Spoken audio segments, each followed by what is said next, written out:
லஹிரி மகாச்சயர் தியான அறிவுரை 1. தியானம் உள்ளத்தில்தான், தியானம் எங்கோ வெளியே கிடையாது. மனதை உள்ளே இழுத்து கொண்டால் ஆன்மாவின் ஒளி தெரியும். 2.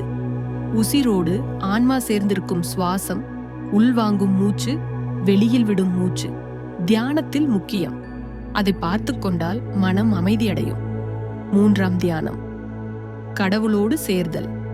தியானம் என்பது மனதை இறைவனிடம் தொடர்ந்து கட்டி போடுவது. அப்போதே குழப்பமெல்லாம் மறைந்து உண்மை தெரியும்.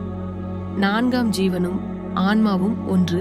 தியானத்தில் நீ மூழ்கும்போது நீ தனியாக இருக்கும் ஜீவன் இல்லை, பரம்பொருள்தானே என்று உணர்வாய். 5.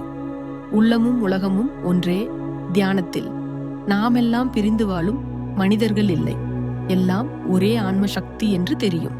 லஹிரி மகாசயரின் ஒரு வரி: கிரியா யோகம் தியான பயிற்சி மட்டும் அல்ல, அது ஜீவனை ஆன்ம ஒளியோடு இணைக்கும் பாதை.